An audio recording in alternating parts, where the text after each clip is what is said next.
Hawako wanakusaidia kivyovyote, hawako wanajua unakula wapi, wewe uko unajua unalala wapi, lakini wao watakuja pale umewini pale ndo wanaanza kusema huyu ndo rafiki yangu kabisa huyu. Bana. Huyu. Masimu, message, WhatsApp. Mpaka watu wanaanza kuvuta huko. Unaona kwao na kwetu.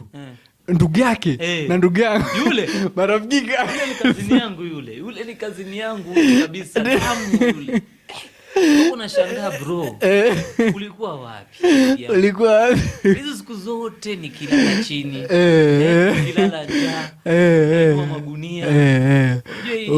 Mpaka unatumia mtu akusaidia na mia anaanza kupatia lecture.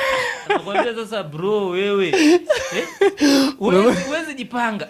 Umempatia au una pesa unajipanga vipi? Umempatia chance ya kupatia lecture.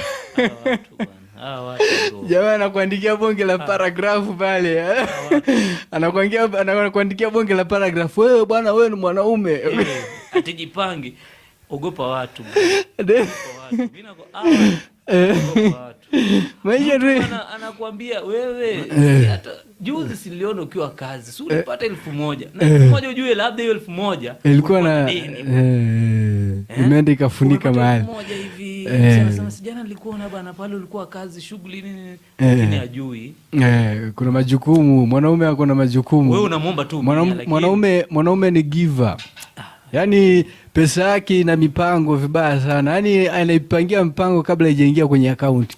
Ikigusa account hivi kwanza zinaendaenda na fuliza ni na nini na vitu kadhaa. Alafu sasa ndo aanze kusupply chain yake sasa. Kwanza ifuliza hii. Ifuliza kama kuna uwezo ifuliza yani mtu akupe tu muda. Ikiingia yani katwe. Maana sasa inaingianga hivi imekatwa alafu unapata tena limit imepunguzwa. Ile ndio ulikuwa umepanga sijui ikiingia tena nifulize tena hakuna. Inabidi umeanza kuomba. So mwanaume anakuaga anafikiria pesa yenye hana kwenye account. Wallahi. Most of the time anafikiriaga pesa yenye hana kwa account. 100%. So ikikuja ikigonga account yake inakuwa isha raruliwa mbaya sana. Yaani masimu zinapigwa kila masaa, wanajua kwamba umelipwa. Kila mtu. Mpaka wale ulikuwa umeachana nao yani.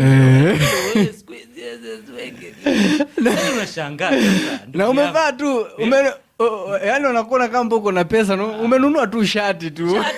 Shati tu. Lakini hiyo message inatumiwa. Wanaona pesa iko. Ogopa watu. Umejaribu tu kuvaa vizuri kiatu tu kidogo. Ogopa watu. Jamaa tayari wameanza kukusumbua na masimu. Ashaanza kusema bro. Bro, sisi tumetoka mbali. Bro. Bro, kila mtu anapitia challenges zake.